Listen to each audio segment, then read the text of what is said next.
Hello guys, আসসালামু আলাইকুম। কেমন আছেন আপনারা? আশা করি সবাই ভালো আছেন। তো আজকে আমি বানিয়ে নিব এখানে মুগ ডাল, মাছের মাথা আর লাউ। আর দেখতেই পাচ্ছেন সবজিটি কত সুন্দর হয়েছে। একটা সবজি দিয়ে খাওয়া হয়ে যাবে। তো চলুন বানিয়ে দেখাবো আজকে। তার জন্য আমি এখানে কড়াই বসিয়ে দিলাম, দিয়ে দিব তেল, পাঁচফোড়ন। আর এখানে আমি পেঁয়াজ আর কাঁচামরিচটি বেটে রেখে দিয়েছি আগের থেকে, দিয়ে দিব। এখন স্বাদ মতো দিয়ে দিব লবণ, হলুদ পাউডার, দিয়ে দেব জিরে ধনিয়া পাউডার। এটা ভালো করে আগের থেকে একটা মাছের মাথা রেখে দিয়েছিলাম, দিয়ে দেব।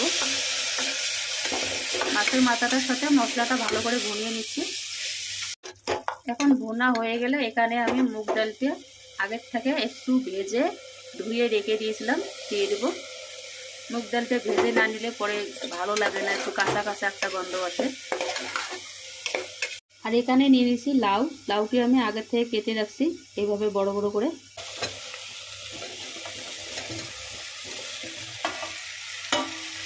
ভুনিয়ে নিব আবারও একটু। ভুনিয়ে নেওয়া হয়ে গেলে এখানে এখন দিয়ে দেবো পানি।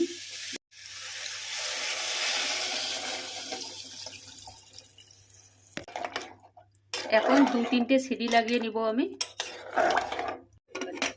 খুলে নিলাম। এখন দেখুন কত সুন্দর হয়েছে।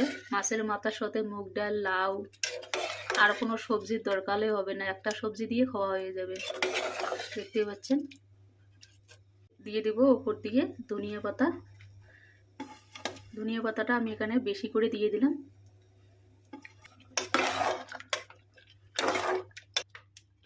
দেখতে পাচ্ছেন কত সুন্দর হয়েছে।